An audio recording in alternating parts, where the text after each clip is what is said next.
دور ہوتے چلے گئے ہیں، تو اسی طریقے سے عورتوں کے اندر بھی بہت دین کے اعتبار سے کمیاں کوتاہیاں پائی جاتی ہیں۔ نہ پہلے جیسا عورتوں کے پاس علم موجود ہے، نہ پہلے کی طرح عورتوں کی زندگی میں عمل پایا جاتا ہے، اور نہ جو ہے پہلے کی طرح تعلیم اپنی اولاد کی اور اپنی نسل کی اور اپنے ماتحتوں کی بچوں کی تعلیم و تربیت کی جو فکر ہونی چاہیے تھی، آج وہ ہماری عورتوں کے اندر موجود نہیں ہے۔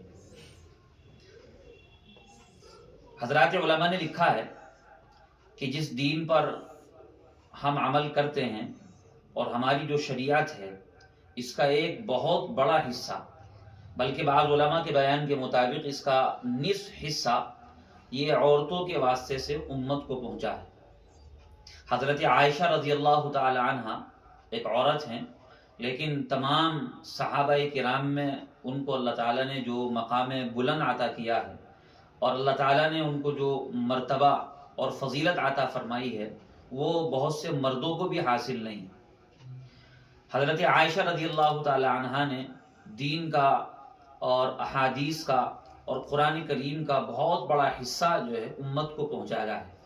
اگر آج وہ دین کا بہت بڑا حصہ امت کو نہ پہنچاتی تو امت دین کے اعتبار سے بہت اندھیرے میں اور بہت غفلتوں کا شکار ہوتی، لیکن اللہ تعالیٰ نے حضرت عائشہ رضی اللہ تعالی عنہ کے ذریعے سے دین کا بہت بڑا حصہ امت تک پہنچایا، اور دین کے اندر ان سے بہت زیادہ اللہ تعالیٰ نے خدمت لی اور ان سے دین کی اشاعت کا اور دین کے پھیلانے کا کام لیا ہے۔ اس کے بعد بھی بے شمار عورتیں ہیں جن کا نام تاریخ کے اندر ملتا ہے، اور ان عورتوں نے دین پر عمل بھی کیا، دین کا علم بھی حاصل کیا، اور اپنے دائرے میں رہ کر دین کی اشاعت اور دین کی تبلیغ اور دعوت اور اپنی اولادوں کی اور اپنی نسلوں کی تربیت بھی کی۔ ظاہر سی بات ہے، اپنی اولاد کی تربیت کے لیے اور اس کی تعلیم کے لیے اور اس کو دین پر چلانے کے لیے خود عورت کو علم حاصل ہونا ضروری ہے۔ اگر عورت کے پاس علم نہیں ہوگا اور اس کے اندر دین کی فکر موجود نہیں ہوگی تو پھر وہ اپنی اولاد کو بھی دین کا علم اور اس کے دل دماغ میں دین کی فکر نہیں پیدا کر سکے گی۔ اولاد جو ہوتی ہے، اولاد وہ اپنی ماں کی گود اس کے لیے پہلا مدرسہ قرار دیا گیا۔ ماں اگر دیندار ہو اور ماں کو اگر علم حاصل ہو اور اس کے اندر دین کی فکر موجود ہو تو پھر جو اس کی گود میں اولاد پرورش پائے گی اور اس کی گود میں اولاد تربیت حاصل کرے گی، انشاءاللہ وہ بھی دین کا علم رکھنے والی، دین پر عمل کرنے والی اور دین کی فکر کرنے والی اولاد ہوگی۔ پہلے زمانے میں یہ چیزیں عورتوں کے اندر موجود تھیں، اس لیے ان عورتوں کی گود سے ایسی اولادیں اور ایسے مرد پرورش پایا کرتے تھے کہ جو پھر بعد میں باہر نکل کر دین کی بڑی بڑی خدمتیں انجام دیا کرتے تھے۔ آج 1400 سال کے بعد دین محفوظ ہے، قرآن کریم محفوظ ہے، شریعت جیسے اب سے 1400 سال پہلے نازل ہوئی تھی آج بھی اسی طرح یہ شریعت زندہ اور جاوید ہے۔ اس کی وجہ یہ ہے کہ پچھلے زمانے کی عورتوں نے ان کے اندر دین کا علم، دین پر عمل، دین کی فکر موجود تھی، انہوں نے ایسی نسلیں اور اولادیں تیار کی کہ وہ اولادیں اور نسلیں پھر انہوں نے آگے چل کر دین کی بڑی بڑی خدمتیں کی اور دین کی حفاظت کا، دین کی اشاعت کا، اس کی دعوت و تبلیغ کا وہ کارنامہ انجام دیا کہ انہی کی قربانیوں کی برکت سے آج جو ہے دین زندہ اور محفوظ ہے۔ اگر پچھلے زمانے میں عورتیں ایسی اولادیں اور نسلیں نہ پیدا کرتی اور ایسی تربیت اپنی اولادوں کی اور نسلوں کی نہ کرتی تو پھر آج دین جو ہے وہ محفوظ نہ ہوتا۔ بظاہر یہ محسوس ہوتا ہے اور نام بھی مردوں ہی کا لیا جاتا ہے کہ فلاں بڑے عالم، فلاں بڑے بزرگ، فلاں بڑے محدث، فلاں بڑے مفسر، اور اسی طریقے سے جو ہے فلاں بڑے مجاہد اور بڑے دین کی خدمت کرنے والے، دین کی دعوت و تبلیغ کرنے والے، اس طرح کی باتیں مردوں کے نام لیے جاتے ہیں، جس سے بات محسوس ہوتی ہے کہ شاید دین کی ساری خدمتیں مردوں ہی نے انجام دی ہیں اور اس میں عورتوں کا کوئی حصہ نہیں۔ لیکن سچی اور حقیقی بات یہ ہے کہ جن مردوں نے دین کے یہ کارنامے انجام دیے ہیں، جس کی برکت سے آج یہ دین زندہ ہے اور محفوظ ہے، دراصل ان مردوں کے پیچھے ان کی تربیت کرنے والی اور ان کو اس راستے پر چلانے والی، ان کے دل دماغ میں یہ فکر دین کی خدمت کی پیدا کرنے والی وہ عورتیں ہی تھیں۔ اگر عورتیں اپنی اولادوں اور نسلوں کی یہ تربیت نہ کرتی تو پھر کوئی مرد جو ہے اس طرح کی خدمت اور اس طرح کا کارنامہ انجام نہیں دے سکتا تھا۔ جس مرد نے بھی دین کی جو خدمت کی ہے اور اس نے جو اس کا نام بلند ہوا ہے، وہ اس کے پیچھے اگر غور کیا جائے گا اور تلاش کیا جائے گا تو ماؤں کی تربیت کا ہاتھ نظر آتا ہے۔ ماؤں نے اچھی تربیت کی، ماؤں نے جو ہے اچھے راستے پر ان اولادوں کو ڈالا اور ان کے دل دماغ میں دین کی فکر کی بات پیدا کی، تو وہ اولادیں اسی کے ساتھ پرورش ان کی ہوئی اور اسی کے ساتھ وہ پلی بڑھی، تو اللہ تعالیٰ نے پھر ان سے دین کی وہ خدمتیں لی ہیں کہ آج انہی کے طفیل میں دین زندہ اور محفوظ ہے۔ اس طرح کے بے شمار واقعات ہیں کہ مائیں اپنی اولادوں کی دین کی تربیت کرتی تھیں اور ان کے اندر دین کی، ایمان کی، اسلام کی خدمت کی فکر پیدا کیا کرتی تھی۔ تاریخ میں ایک واقعہ لکھا ہے، ایک بہت بڑے عالم دین ہیں امام ربیعۃ الرائے۔ 4 اماموں میں سے ایک امام مالک رحمۃ اللہ علیہ ہیں، بڑے اونچے درجے کے عالم ہیں۔ ان کے استاد ہیں امام ربیعۃ الرائے۔ تاریخ میں لکھا ہے کہ امام ربیعۃ الرائے کے جو والد تھے، تو یہ ان کے والد کی شادی ہوئی اور اتفاق یہ ہوا کہ شادی کے چند دن کے بعد ان کو جہاد میں اور اللہ کے راستے میں جنگ کرنے کے لیے نکلنا پڑا۔ چنانچہ یہ گھر میں انتظام کر کے اور اپنی بیوی کے خرچے کا اور اس کو جو ہے اس کو جو ہے ضرورتوں کے لیے رقم دے کر کے جہاد کے لیے نکل گئے۔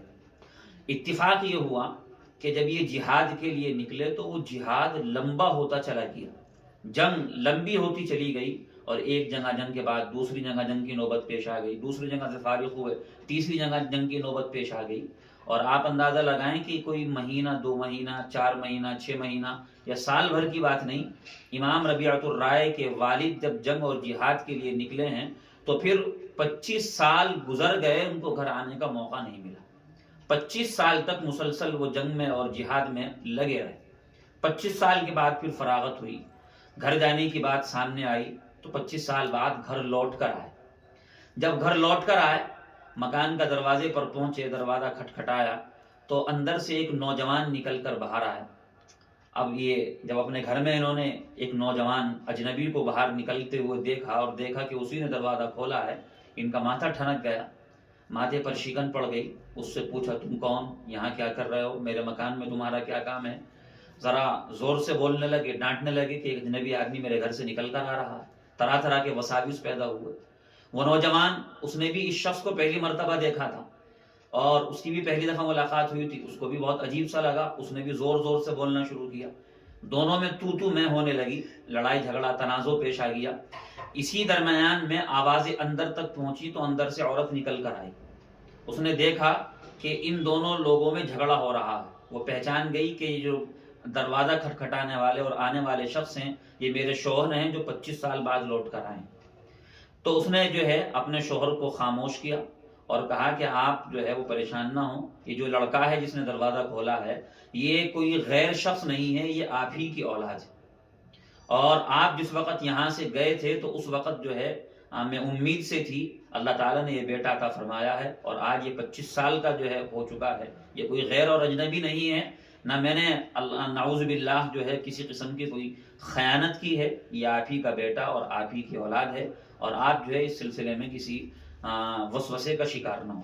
خیر، ان کو پھر جو ہے ذرا خاموش ہوئے اور ان کو اپنی بیوی کی بات پر انہوں نے اعتماد کیا اور پھر جو ہے دونوں اندر چلے گئے۔ اندر بیٹھے گفتگو ہونے لگی تو گفتگو میں یہ تذکرہ آیا کہ یہ جو جس وقت میں یہاں سے گیا تھا اس وقت تم امید سے بھی تھی اور میں تمہیں 30,000 دینار یعنی 30,000 سونے کی اشرفیاں دے کر کے گیا تھا، تو ان 30,000 اشرفیوں کا کیا ہوا؟ بیوی سے معلوم کیا، بیوی نے جواب دینے کی کوشش کی، لیکن اسی بیچ میں جو ہے وہ اذان ہو گئی۔ جب اذان ہو گئی تو وہ فوراً اٹھ کر چلے گئے اور نماز کے لیے مسجد میں تشریف لے گئے۔ جہاں کا یہ واقعہ ہے وہ مدینہ منورہ کی بات ہے، نماز پڑھنے کے لیے مسجد نبوی میں پہنچے، نماز ہو گئی، مسجد نبوی کے اندر معمول یہ ہے کہ نمازوں کے بعد وہاں تعلیم کے حلقے لگتے ہیں اور محدثین حدیثیں بیان کرتے ہیں، مسائل بیان کرنے والے لوگوں کے مسائل کا حل کرتے ہیں، تو مختلف حلقے لگتے ہیں۔ ایک حلقہ لگا اور وہاں لوگ بہت سارے آ کر بیٹھے اور وہاں حدیث بیان کی جا رہی تھی، تو لوگ وہاں چاروں طرف بیٹھے ہوئے ہیں، حدیث بیان کی جا رہی ہے اور لوگ جو ہیں بڑے شوق ذوق کے ساتھ اور بڑی عزت اور احترام کے ساتھ حدیث حاصل کر رہے ہیں، اور جو حدیث بیان کرنے والے شخص ہیں انہوں نے جو ہے باقاعدہ عمامہ اوڑھ رکھا ہے، اعلیٰ قسم کے جو ہے وہ لباس انہوں نے پہن رکھا ہے، خوشبو لگا رکھی ہے، لوگ ان سے حدیثیں سن رہے ہیں، ان کے ہاتھوں کو چوم رہے ہیں اور بڑی عزت اور احترام کا معاملہ ان کے ساتھ کر رہے ہیں۔ یہ شخص جو ہے دور بیٹھے ہوئے دیکھ رہے تھے۔ جب وہ حدیث کا درس ختم ہو گیا اور یہ قریب گئے تو جا کر کے دیکھا کہ یہ وہی نوجوان ہے کہ جس سے میری دروازے پر، اپنے مکان کے دروازے پر ملاقات ہوئی تھی، یعنی وہ ان کا اپنا بیٹا تھا۔ ان کو بڑا فخر ہوا اور دل میں بڑی مسرت ہوئی کہ میرا بیٹا اس قابل ہوا کہ اللہ تعالیٰ کے رسول صلی اللہ علیہ وسلم کے روضے کے سامنے بیٹھ کر اللہ کے رسول کی حدیثیں بیان کر رہا ہے اور ساری دنیا سے آئے ہوئے لوگ اس سے حدیثیں سن رہے ہیں، لکھ رہے ہیں اور پھر وہ آگے اس کو روایت کریں گے۔ بڑی مسرت اور خوشی ہوئی، فخر ہوا، درس ختم ہو گیا اور یہ پھر اپنے بیٹے کا ہاتھ پکڑ کر باپ بیٹے دونوں واپس اپنے گھر پہنچے اور دوبارہ پھر بیوی پاس آ کر بیٹھی، پھر وہی گفتگو شروع ہو گئی۔ بیوی نے کہا کہ نماز کے لیے جانے سے پہلے آپ نے یہ سوال کیا تھا کہ میں 25 سال پہلے جاتے وقت 30,000 اشرفیاں دے کر کے گیا تھا، ان کا کیا ہوا؟ تو اب ان کا جواب سنیے۔ بیوی نے کہا کہ آپ کی ان 3,000 اشرفیوں کا جواب یہ ہے کہ جس وقت آپ گئے تھے تو 2 امانتیں دے کر گئے تھے، ایک 30,000 اشرفیاں نقد سونے کی شکل میں دے کر گئے تھے، اور ایک یہ بیٹا جو آج زندہ تمہارے سامنے جو ہے جوان بیٹھا ہوا ہے، یہ اس وقت میرے پیٹ میں تھا اور یہ بھی ایک آپ کی میرے پاس امانت تھی، تو میں نے آپ کی کسی بھی امانت میں کوئی خیانت نہیں کی۔ یہ 30,000 اشرفیوں کی امانت میں نے آپ کے اس بیٹے کے اوپر خرچ کر دی ہے، اور آج آپ کا یہ بیٹا جو ہے اللہ تعالیٰ کے فضل و کرم سے اس مقام پر پہنچا ہے کہ روضہ اقدس کے سامنے احادیث بیان کرتا ہے اور دنیا کے کونے کونے سے آئے ہوئے لوگ اس سے احادیث سنتے ہیں اور ان کو روایت کرتے ہیں۔ تو میں نے آپ کی ایک امانت دوسری امانت پر خرچ کر دی۔ تو یہ تھی پہلے کی مائیں جنہوں نے تربیت کی اپنی اولادوں کی اور اپنی اولادوں کو اس قابل بنایا۔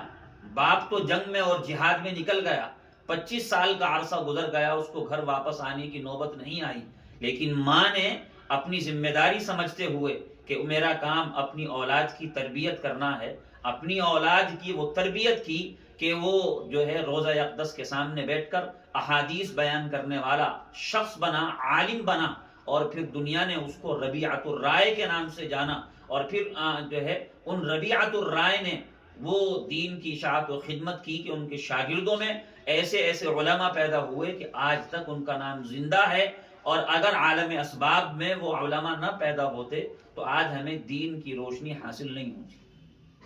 تو یہ ہے ماؤں کی تربیت کے واقعہ کہ اگر ماں اس کو دین کا علم حاصل ہے اور اس دین پر عمل موجود ہے اور اولاد کی دینی تربیت کی فکر اس کے اندر پائی جاتی ہے، تو پھر ایسی صورت میں جب وہ اولاد کی تربیت اور پرورش کرتی ہے تو پھر اولادیں ایسی پیدا ہوا کرتی ہیں۔ تاریخ میں 2 نام بڑے مشہور ہیں، ایک امام احمد غزالی اور ایک امام محمد غزالی۔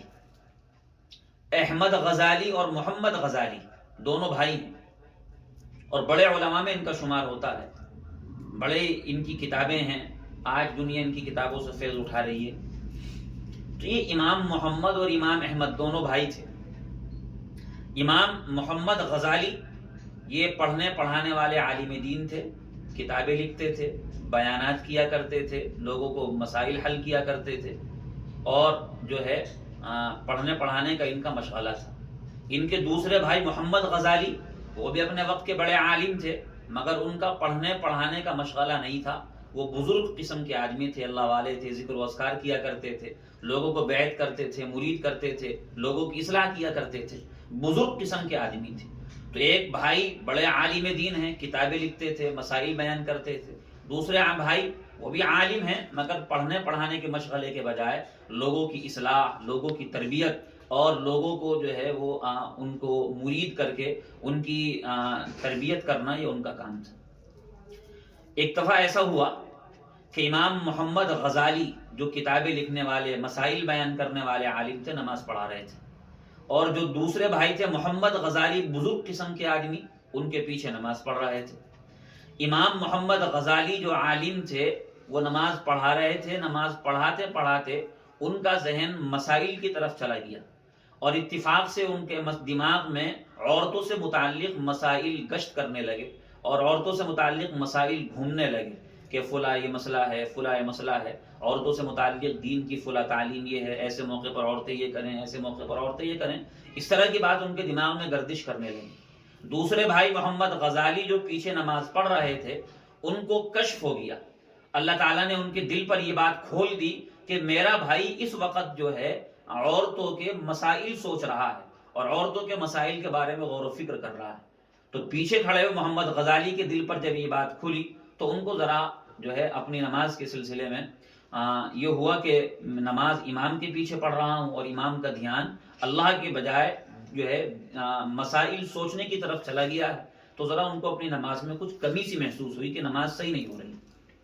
خیر نماز تو بہرحال صحیح تھی، کوئی رکوع سجدہ نہیں چھوٹ گیا تھا، نماز انہوں نے صحیح پڑھائی، نماز پوری ہو گئی۔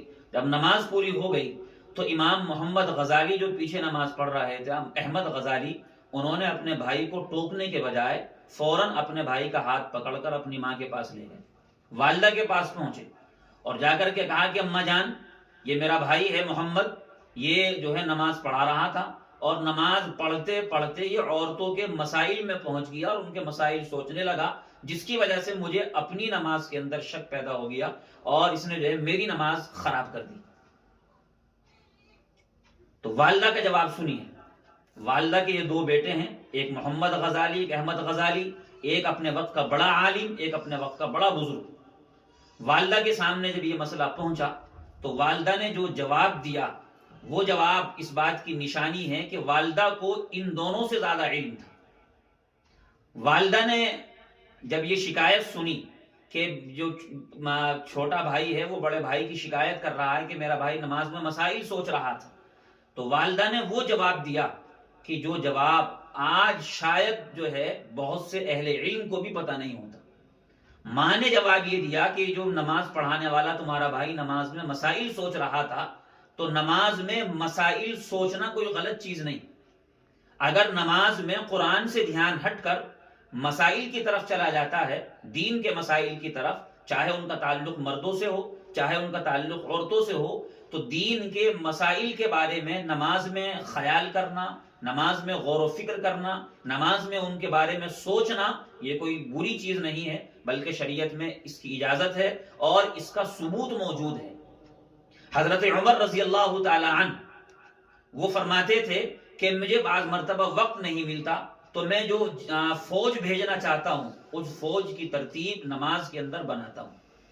تو چونکہ فوج کی ترتیب بنانا اور فوج کو کہاں کیسے کس طرح کیا ہدایات دینی ہے اس بارے میں غور و فکر کرنا، یہ بھی چونکہ دین کی بات تھی، حضرت عمر رضی اللہ تعالیٰ عنہ جو ہے نماز میں اس کی ترتیب بنایا کرتے تھے۔ تو تمہارا بھائی نماز میں مسائل میں غور و فکر کر رہا تھا، یہ کوئی بری چیز نہیں ہے، بلکہ شریعت میں اس کی اجازت موجود ہے اور اس سے نماز میں کوئی فرق نہیں آتا۔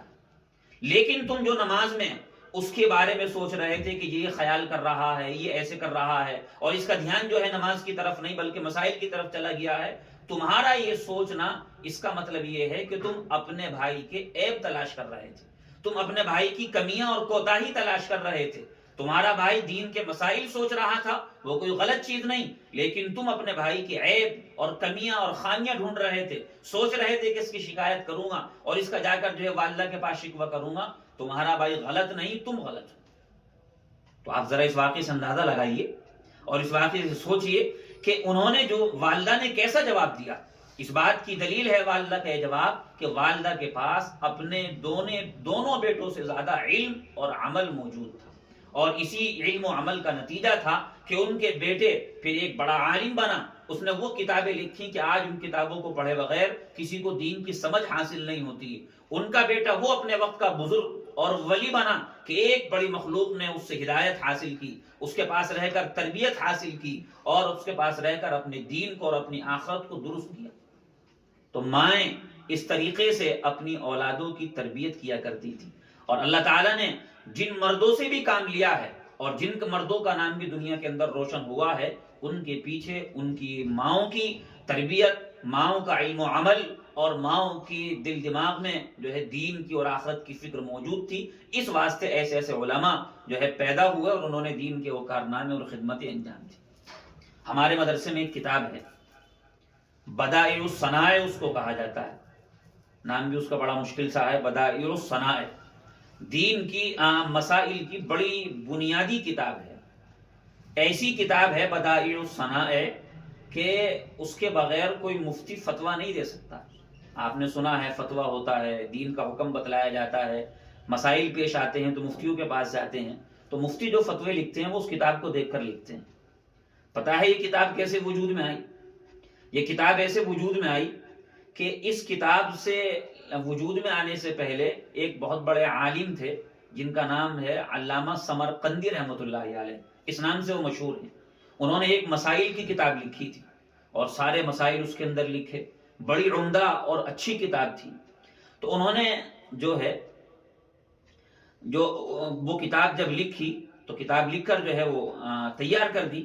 ان کے گھر میں ایک ان کی بیٹی بھی تھی, چونکہ وہ بہت بڑے عالم تھے, مسائل سے واقف تھے, اپنے وقت کے بڑے مفتی تھے.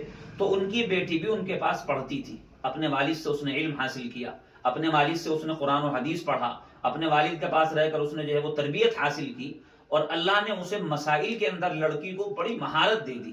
شکل و صورت کے اعتبار سے بڑی حسین و جمیل تھی, اور ادھر اس نے اپنے والد کے پاس رہ کر دین کا علم حاصل کیا اور بڑی مہارت حاصل کر لی, حتیٰ کہ جو ہے وہ فقہ کے اندر مشہور ہو گئی. اور جو ہے اتنی اس کو مہارت ہو گئی کہ لوگ اس سے مسائل معلوم کرتے تھے اور وہ لکھ کر جواب دیا کرتی تھی. مفتیہ تھی.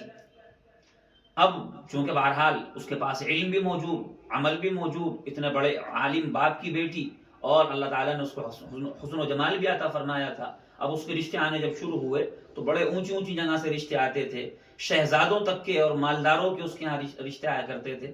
مگر والد عالم دین تھے, انہوں نے کہا تھا کہ میں اپنی بیٹی کی جو شادی ہے کسی عالم دین ہی سے کروں گا, اور اس عالم دین سے کروں گا. میں نے جو یہ کتاب لکھی ہے وہ اس کتاب کی شرح لکھ دے, یعنی ذرا اس کتاب کو اور وضاحت کے ساتھ جو ہے وہ بیان کر دے اور اس کو جو ہے اس کے بارے میں تحریر لکھ دے, میں اس سے اس کی شادی کروں گا. اسی زمانے میں دوسرے عالم پیدا ہوئے علامہ کاسانی رحمۃ اللہ علیہ. انہوں نے ان کی کتاب کو پڑھا اور اس کتاب انہیں پسند آئی. انہوں نے باقاعدہ اس کتاب کی شرح لکھی اور اس کی تفسیر اور تشریح جو ہے وہ لکھی, اور وہ لکھ کر کے ان کے سامنے پیش کی. اب علامہ سمرقندی رحمۃ اللہ علیہ کو جب وہ یہ دیکھا, ان کے سامنے آیا کہ میری اس کتاب کی شرح انہوں نے یعنی علامہ کاسانی نے لکھی, تو ان کو محسوس ہوا کہ اپنی لڑکی کی شادی ان سے کر دی جائے. چنانچہ انہوں نے یعنی علامہ سمرقندی رحمۃ اللہ علیہ نے اپنی لڑکی کی شادی علامہ کاسانی رحمۃ اللہ علیہ سے کر دی, جو اپنے وقت کے بڑے عالم اور ان کی کتاب کی تشریح اور تفسیر لکھنے والے تھے. اب یہ شادی ہو گئی. ان کی عالم بیٹی, مفتی بیٹی, وہ جو ہے ایک عالم اور مفتی کے ساتھ جو ہے وہ رخصت ہو کر کے چلی گئی.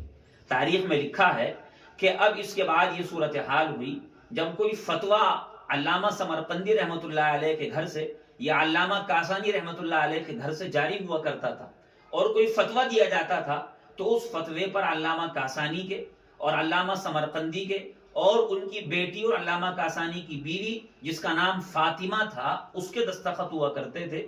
تینوں کے دستخط سے وہ فتویٰ جاری ہوا کرتا تھا. یعنی سسر بھی مفتی اور داماد بھی مفتی اور جو بیٹی اور بہو ہے وہ بھی مفتیہ تھی. تینوں کے دستخط سے وہ فتویٰ جاری ہوا کرتا تھا اور پھر ساری دنیا ان کے فتوے پر عمل کیا کرتی تھی. تو یہ ہیں عورتیں. اس طریقے سے عورتوں نے علم حاصل کیا, تربیت حاصل کی, اور پھر جو ہے انہوں نے ان کی نسلوں میں اولادیں پیدا ہوئیں اور اللہ تعالیٰ نے پھر ان سے دین کا کام لیا ہے. آج یہ واقعات ہماری جو ہے تاریخ بن گئے ہیں, ہمارے لیے افسانے اور کہانیاں بن گئی ہیں, اور جو ہے ہمارے گھروں سے یہ ماحول اور یہ چیزیں بالکل ختم اور ناپید ہو چکی ہیں۔ آج دین پر عمل اور دین کا علم یا دین پر عمل اگر یہ تھوڑا بہت اس کا نام و نشان زندہ ہے تو یہ سوچتے ہیں کہ بس اس کے جو ہے مردوں کا کام ہے، مرد ہی دین کا علم حاصل کریں، مرد ہی جو ہے وہ دین پر جو ہے عمل کریں، وہی دین کی خدمتیں انجام دیں۔ عورتوں کے لیے دین کا نہ علم حاصل کرنا ضروری، نہ عمل کرنا ضروری، نہ ان کو جو ہے دین کے سلسلے میں کسی کی تعلیم، تربیت یا کوئی دعوت اور تبلیغ کا جو عمل ہے وہ عورتوں سے بالکل جو ہے وہ دور ہے۔ ایسا نہیں، جن مردوں نے بھی کارنامے انجام دیے ہیں ان سے پہلے ان کی مائیں، ان کے گھروں کا جو ماحول تھا وہ دینی اور علمی ماحول تھا۔ ان گھروں کے ماحول کی وجہ سے اللہ تعالیٰ نے ان کے اندر علم کی اور دین کی فکر پیدا فرمائی اور ان کی زندگی میں چراغ جلایا، پھر اللہ تعالیٰ نے ان سے جو ہے وہ دین کا کام اور دین کی خدمت لی ہے۔ اس لیے میری آپ سے درخواست ہے اور آپ سے گزارش ہے کہ ہم ماحول کے جو ہے وہ دھارے کے ساتھ نہ چلیں، ماحول جیسا چل رہا ہے اس طرح اپنی زندگیوں کو نہ جو ہے وہ ڈھالیں۔ ہم مسلمان ہیں، مسلمان گھرانے میں پیدا ہوئے ہیں، ہم حضور اکرم صلی اللہ علیہ وسلم کے ماننے والے ہیں، اور آپ علیہ الصلوۃ والسلام کے زمانے کی عورتیں، صحابہ، صحابیات، آپ کی بیٹیاں، بنات اور آپ کے ازواج مطہرات وہ ہمارے لیے اسوہ اور نمونہ ہیں۔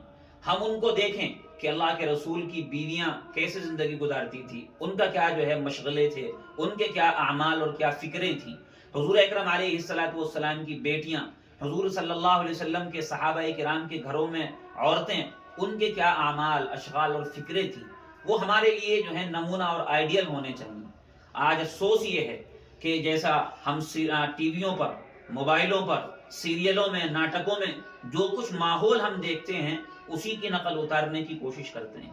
آج گھروں میں لڑکیاں ہیں، عورتیں ہیں، ان کے لباس اور پہناوے دیکھیے، ان کے فیشن اور جو ہے وہ انداز دیکھیے، وہ سب کا سب جیسا ٹی ویوں پر آتا ہے، سیریلوں پر آتا ہے اور موبائل اور جو ہے کے اندر جو ہے وہ آتا ہے، ہم اسی کی نقل اتارنے کی کوشش کرتے ہیں۔ آج ہم اپنے گھروں کی عورتوں سے، لڑکیوں سے، اس زمانے میں جو مشہور عورتیں ہیں اور مشہور جو ہے وہ ناچنے گانے والی عورتیں ہیں، ان کے نام ہمارے گھروں میں پتہ ہیں، ان کے جو ہے طور طریقے ہمارے گھروں میں پتہ ہیں، انہی کی نقل اتارنے کی کوشش کی جاتی ہے، جبکہ ہمیں نہ حضرت خدیجہ کا نام اور کارنامے پتہ، نہ ہمیں حضرت فاطمہ کے کارنامے پتہ، نہ ہمیں حضرت عائشہ کے کارنامے پتہ، نہ ہمیں حضور اکرم علیہ الصلوۃ والسلام کی اور ازواج مطہرات اور آپ کی بیٹیوں کے احوال کا پتہ، نہ ہمیں حضرات صحابہ کرام، تابعین عظام، ان کے جو ہے وہ عورتوں کے اور بچوں کے جو ہے وہ لڑکیوں کے ناموں کا اور احوال کا پتہ ہے۔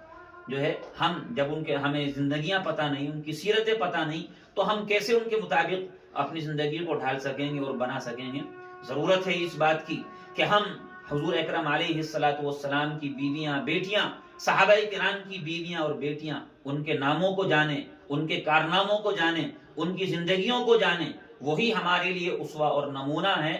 جو عورتیں ان کو جان کر ان کے نقش قدم پر چلیں گی وہی جو ہے آخرت میں کامیاب ہوں گی، اور وہی عورتیں دنیا میں ایسی اولادیں پیدا کر سکیں گی کہ جو اولادیں نہ صرف یہ کہ دین کو زندہ کریں گی اور دین کی اشاعت و حفاظت کریں گی، بلکہ وہ اپنے ماں باپ کے لیے بھی جو ہے نجات کا ذریعہ اور دنیا میں نیک نامی کا ذریعہ ہوں گی۔ آج چونکہ ہم عورتوں کا ماحول ٹھیک نہیں، اس لیے ہم عورتوں کے جو ہے گود میں پرورش پانے والی جو اولادیں اور نسلیں ہیں، آج ان میں وہ خدمتیں اور وہ کارنامے انجام دینے والی اولاد نسلیں نہیں ہیں کہ جیسی پہلے جو ہیں وہ اولادیں اور نسلیں ہوا کرتی تھی۔ تو ضرورت ہے اس بات کی کہ ہماری عورتیں علم حاصل کرنے کی کوشش کریں، ہماری عورتیں دین پر عمل کرنے کی کوشش کریں، اپنے اندر فکر پیدا کریں، اپنے گھروں کا ماحول درست کریں۔ یاد رکھیں، اگر گھر کا ماحول درست ہے اور آپ کے اندر دین کی فکر موجود ہے، پھر آپ کی گود میں جو اولاد پرورش پائے گی وہ شروع سے دین کی پابند، دین کا فکر کرنے والی اور دینی ماحول جو ہے دینی اثرات رکھنے والی ہوگی، اور پھر آگے چل کر آپ کو اس کے لیے کوئی محنت اور کوشش نہیں کرنی پڑے گی۔ آج جب اولاد ہماری گود میں ہوتی ہے، ہمارے اختیار میں ہوتی ہے، اس وقت تو ہم اس کی دین کی فکر نہیں کرتے۔ جب وہ ہمارے اختیار سے باہر نکل جاتی ہے، سڑکوں پر آ جاتی ہے اور عاقل بالغ ہو جاتی ہے، پھر جب وہ اولاد بگڑتی ہے ہمیں فکر پیدا ہوتی ہے۔ پھر ہماری زبانوں پر جو ہے وہ شکایتیں بھی آتی ہیں کہ ہماری اولاد ہمارا خیال نہیں کرتی، ہماری اولاد جو ہے وہ گھر کی دیکھ بھال نہیں کرتی، ہماری اولاد جو ہے نہ وہ اللہ اور اس کے رسول کو نہیں پہچانتی۔ پھر کوششیں ہوتی ہیں کہ جماعت میں لے جائیں، پھر کوششیں ہوتی ہیں کہ کوئی اس کو جو ہے اپنے ساتھ لے جا کر کے سدھار دے، کوئی بزرگ اس پہ جو ہے وہ دم کر دے اور یہ صحیح ہو جائے۔ یاد رکھیں، اولاد جو صحیح ہوتی ہے وہ اس وقت صحیح ہوتی ہے جب وہ آپ کے اختیار میں ہو، آپ کی گود میں ہو۔ آپ اس وقت جو رخ اس کو دکھا دیں گی اس رخ پر اولاد چلے گی۔ جب آپ نے اس وقت اس کی تربیت نہیں کی، اس کی جو ہے وہ دین کا اس کا خیال نہیں کیا، تو پھر آگے چل کر اگر اللہ نے مقدر کیا تو بات ہے، الگ بات ہے، ورنہ پھر آگے چل کر اولاد صحیح نہیں ہو سکتی۔ آگے چل کر اکا دکا واقعات ہوتے ہیں کہ جن کی اولادیں آگے چل کر دین کی برکت سے، جماعت کی برکت سے، بزرگان دین کی برکت سے جو ہے وہ صحیح ہو جاتی ہیں۔ ورنہ آپ اپنے چاروں طرف نظر دوڑا کر دیکھ لیجئے کہ جس اولاد کی ماں نے صحیح تربیت نہیں کی، پھر آگے کوئی اس کی صحیح تربیت نہیں کر سکا۔ اس لیے ضرورت ہے اس بات کی کہ ہم جو ہے فکر کریں اور دین کی مجلسوں میں شریک ہو کر کے اپنے اندر فکر پیدا کریں، دین کی جو کتابیں ہیں ہم ان کو پڑھیں اور معلومات حاصل کریں، تاکہ ہماری جو گود میں پرورش پانے والی نسل اور اولاد ہے، یہ اولاد جو ہے اس کو ہم یہ نہ سمجھیں کہ صرف ہماری اولاد ہے، ہم اس کی صحیح تربیت کریں جب بھی کوئی بات نہیں، غلط تربیت کریں جب بھی کوئی بات نہیں۔ ایسا نہیں ہے، یہ جو آپ کی گود میں اولاد ہے یہ اللہ کی امانت ہے۔ اللہ نے نظام بنایا ہے اس طرح کا کہ ماں کے پیٹ سے بچے پیدا ہوتے ہیں اور پھر ماں ان کی پرورش کرتی ہے، اور پھر پرورش کے بعد وہ بچے دنیا میں الگ الگ کام انجام دیتے ہیں۔ دنیا کا نظام اسی طرح چل رہا ہے۔ اس لیے آپ کی گود میں جو آپ کی اولاد ہے یہ اللہ تعالیٰ کی امانت ہے۔ اگر اس امانت کو صحیح طریقے سے آپ نے اس کی تربیت کی تو اللہ تعالیٰ کے یہاں آپ سرخرو ہو سکیں گی، اور اگر خدا نہ خواستہ اگر یہ اولاد ہم اس کی صحیح تربیت نہ کر سکے، کل قیامت میں اللہ تعالیٰ ہم سے پوچھ کرے گا اور سوال کرے گا کہ تمہارے ایک امانت دی تھی تربیت کے لیے، تم نے اس کی صحیح جو ہے تربیت کیوں نہیں کی۔ حضور اکرم علیہ الصلوۃ والسلام کا ارشاد ہے، کلکم راع وکلکم مسئول عن رعیہ، تم میں سے ہر ایک نگہبان ہے اور ہر ایک سے اس کی نگرانی یعنی اس کے پاس جو امانت ہے اس کے بارے میں سوال کیا جائے گا۔ اولاد کی تربیت یہ ماں کی ذمہ داری ہے۔ ماں سے سوال کیا جائے گا کہ اولاد کی دینی اور جو ہے ایمانی تربیت کی یا دینی اور ایمانی تربیت نہیں کی۔ ایک دفعہ کا واقعہ ہے، حضور اکرم علیہ الصلوۃ والسلام ایک جگہ بیٹھے ہوئے تھے تو وہاں ایک عورت ایک بچے کو بلانے لگی اور کہا کہ اب میرے پاس آ، میں تجھے جو ہے کچھ کھانے کے لیے دوں گی۔ ہاتھ بند کر رکھا تھا، مٹھی بند تھی، کہنے لگی میرے پاس آ، تجھے کچھ دوں گی۔ حضور اکرم صلی اللہ علیہ وسلم نے اس کو دیکھا کہ یہ ہاتھ بند کر کے بچے کو بلا رہی ہے۔ آپ نے پوچھا کہ اے عورت، تیرے ہاتھ میں کچھ ہے یا نہیں؟ تو اسے جو ہاتھ بند کر کے بلا رہی ہے، تیرے ہاتھ میں حقیقت میں کوئی چیز موجود ہے یا جھوٹی بلا رہی ہے؟ اس عورت نے کہا نہیں یا رسول اللہ، میرے ہاتھ میں ایک چیز موجود ہے، میں اسی کو دینے کے لیے اسے بلا رہی ہوں۔ حضور نے فرمایا کہ ہاں، اگر تیرے ہاتھ میں کچھ ہے پھر تو ٹھیک ہے، لیکن اگر تیرے ہاتھ میں کچھ نہیں ہے تو پھر یہ جو ہے جھوٹ کہلائے گا، اور یہ بچہ اس سے جو ہے جھوٹ سیکھے گا، پھر اس کا جو وبال ہے وہ تجھے بھگتنا پڑے گا۔ تو معلوم ہوا کہ اولادوں کی صحیح تربیت، کہ وہ سچ بولنے کی تربیت اور جھوٹ سے بچنے کی تربیت، یہ ماؤں کی ذمہ داری ہے۔ مائیں اپنی اولادوں کو جو ہے اچھے اخلاق سکھائیں، اچھی باتیں سکھائیں، بڑوں کا ادب سکھائیں، جھوٹ سے پرہیز سکھائیں، سچ جو ہے سچ کا اہتمام سکھائیں۔ یہ سب کی سب ماؤں کی ذمہ داری ہے، اور مائیں یہ ذمہ داری اس وقت ادا کر سکتی ہیں جب خود ان کی زندگی میں علم موجود ہو، عمل موجود ہو، اور خود ان کی جو ہے ان کے اندر دین کی فکر موجود ہو۔ پھر یہی چیزیں جو ہیں ماں بچوں کی طرف جائیں گی۔ آپ ایک مثال سے سمجھیں، ماں جیسا کھاتی ہے ویسا بچے پر جو ہے اثر ہو جاتا ہے۔ جن کی گودوں میں بچے ہوتے ہیں، ماں نے اگر سخت چیز کھا لی، بچے کو دودھ پلایا، فوراً جو ہے بچے کا پیٹ خراب ہو جائے گا۔ ماں نے گرم کھائی تو بچے پر دودھ پلایا، بچے پر فوراً جو ہے وہ گرماہٹ کا اثر آ جائے گا۔ ماں نے ٹھنڈی چیز کھائی، بچے کو دودھ پلایا، فوراً بچے میں ٹھنڈ کا اثر آ جائے گا۔ تو یہی بالکل مثال ہوتی ہے طرح جو ہے دینی اور ایمانی اعتبار سے تربیت کی۔ اگر ماں کی دین کی تربیت ہے اور اس کے اندر اس کے خود ایمانی تربیت ہوئی بھی ہے اور اس کے اندر علم و عمل کی فکر موجود ہے، تو بچے میں یہ چیزیں منتقل ہوں گی۔ اور اگر خود ماں جو ہے ان سب چیزوں سے غفلت کے اندر مبتلا ہے اور ان سب چیزوں سے خالی ہے، تو پھر اس کی گود میں پرورش پانے والی اولاد اور نسل بھی ان ساری چیزوں سے خالی ہوگی۔ اس لیے ضرورت ہے اس بات کی کہ ہماری مائیں اور بہنیں اور ہماری پردہ نشین خواتین اس سلسلے میں فکر کریں. آج ان کی فکریں صرف جو ہے وہ کھانے پینے اوڑھنے پہننے اور دنیاوی فیشن کرنے کی طرف ہیں. اس طرف ان کی فکر نہیں ہے کہ ہم بھی خود دین کی تربیت حاصل کریں اور اپنی اولادوں اور نسلوں کی بھی دینی اور ایمانی تربیت کریں. اللہ تعالی ہمیں اس کی فکر عطا فرمائے اور اپنی اولادوں کی صحیح تربیت کرنے کی توفیق مرحمت فرمائے. وآخر دعوانا الحمدللہ رب العالمین. یا رب لك الحمد كما ينبغي لجلال وجهك ولعظيم سلطانك. اللهم لا احصي ثناء عليك انت كما اثنيت على نفسك. یا رب صل وسلم دائما ابدا على حبيبك خير الخلق كلهم. اللهم صل على محمد كلما ذكره الذاكرون وصل على محمد كلما غفل عن ذكره الغافلون. لا الہ الا اللہ الحلیم الکریم سبحان اللہ رب العرش العظیم الحمد للہ رب العالمین. اسألک موجبات رحمتک وعزائم مغفرتک والغنیمة من كل بر والسلامة من كل اسم. لا تدع لنا ذنبا الا غفرته ولا هما الا فرجته ولا ضرا الا كشفته ولا دينا الا قضيته ولا مريضا الا شفيته ولا ميتا الا رحمته ولا حاجة هي لك رضا ولنا صلاحا الا قضيتها يا ارحم الراحمين یا اکرم الاکرمین یا رب ذی الجلال والاکرام یا رب ذی العرش المجید. اے اللہ ہم سب کے گناہوں کو معاف فرما، خطاؤں کو معاف فرما، صغیرہ کبیرہ گناہوں کو معاف فرما. اے اللہ ہم پر اپنا کرم فرما، فضل فرما، ہمارے ساتھ عافیت کا خیریت کا معاملہ فرما، ہر خیر سے ہمیں مالا مال فرما، ہر شر سے ہم سب کی پوری پوری حفاظت فرما. اے اللہ ہم سب کو دین کی فکر عطا فرما. اے اللہ ہم سب کو دین کی سمجھ نصیب فرما. اے اللہ ہمیں خود بھی دین پر عمل کی توفیق مرحمت فرما.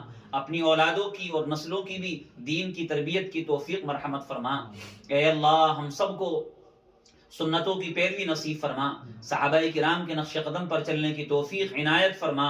اے اللہ ہم سب کو نمازوں کا پابند بنا، ہم سب کو قرآن کریم کی تلاوت کا عادی بنا اور ہم سب کو اپنے گھروں میں قرآن کریم کی تلاوت کرنے کی توفیق مرحمت فرما. اپنے گھروں کے ماحول کو درست کرنے کی توفیق عطا فرما. اے اللہ اپنے گھروں کے ماحول کو دینی بنانے کی توفیق مرحمت فرما، ایمانی ماحول بنانے کی توفیق مرحمت فرما اور اپنے گھروں سے شیطانی چیزیں اور شیطانی اثرات کو ختم کرنے کی توفیق عنایت فرما. اے اللہ مولا کریم ہم سب کو آپ نے جس مقصد کے لیے زندگی عطا فرمائی ہے اس کی فکر عطا فرما. اے اللہ اس کا دھیان نصیب فرما. مولا کریم ہم سب کو ایمان پر ثبات قدمی نصیب فرما. ہم سب کو اعمال صالحہ پر عمل آوری نصیب فرما. ہم سب کو گناہوں سے پرہیز اور گناہوں سے اجتناب نصیب فرما. اے اللہ جب تک زندہ رہیں ایمان کے ساتھ زندہ رہیں، خاتمہ ہو تو ایمان پر خاتمہ ہو، یہ موفق اور مقدر فرما. شہادتین پڑھتے ہوئے خاتمہ ہو، یہ موفق اور مقدر فرما. مولا کریم ہم سب کے لیے آخرت کی منزلیں آسان فرما، آخرت کے مراحل آسان فرما. عذاب قبر سے ہماری حفاظت فرما، وہاں کی اندھیریوں سے، تنگیوں سے، وحشتوں سے، سوال و جواب کی سختیوں سے ہماری پوری پوری حفاظت فرما. مولا کریم اے اللہ ہم سب کے لیے حساب و کتاب میں آسانی پیدا فرما. ہم سب کو قیامت میں حضور اکرم صلی اللہ علیہ وسلم کی شفاعت نصیب فرما. اے اللہ ہم سب کے لیے پل صراط پر سے گزر آسان فرما. ہمارے دلوں میں جنت کا شوق پیدا فرما اور ہمیں جہنم کا خوف بھی مرحمت فرما. اے اللہ ہم سب کو اپنا تعلق نصیب فرما، اپنی محبت نصیب فرما، اپنی یاد نصیب فرما اور اے اللہ ہم سب کو اپنا خوف اور ڈر بھی نصیب فرما.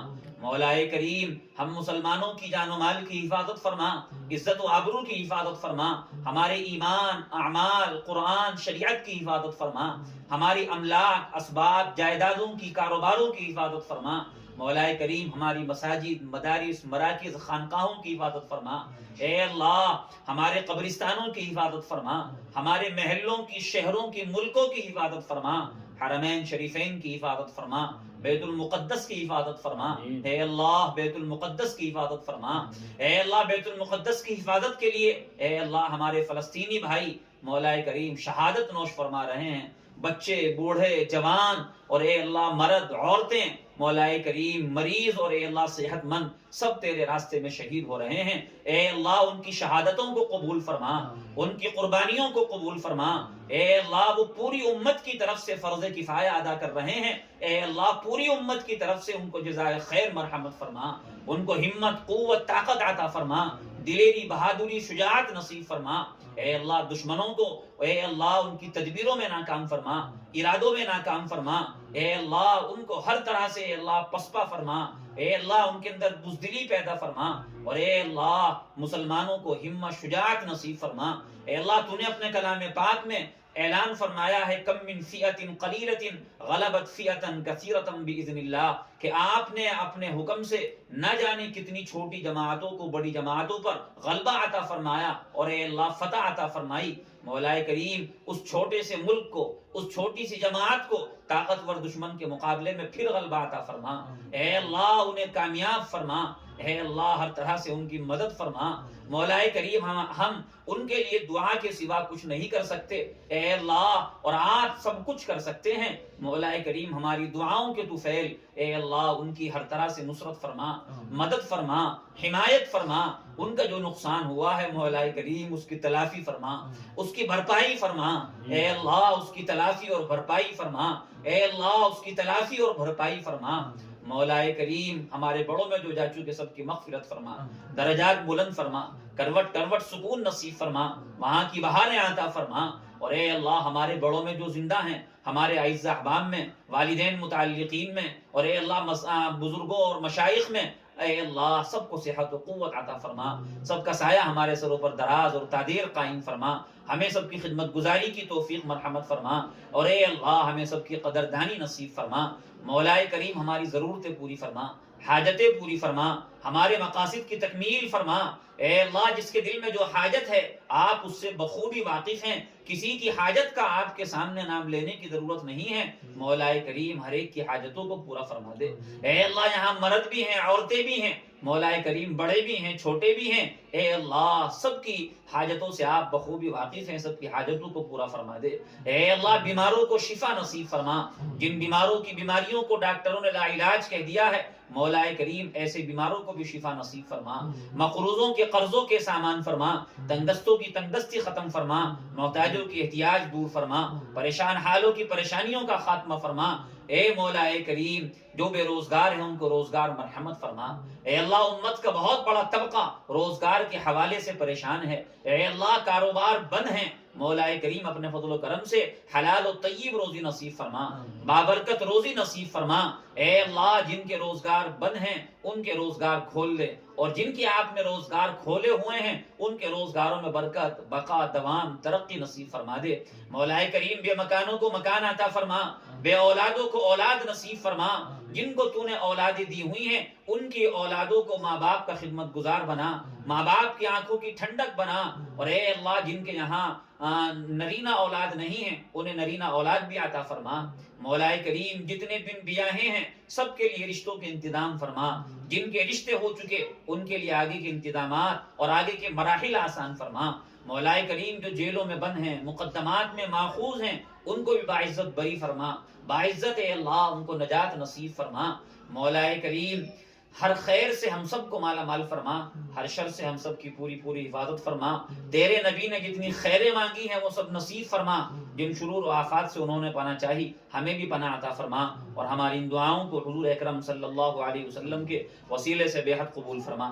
ربنا تقبل منا انك انت السميع العليم، وصلی اللہ تعالی علی خیر خلق محمد وآلہ وصحبہ اجمعین برحمتہ۔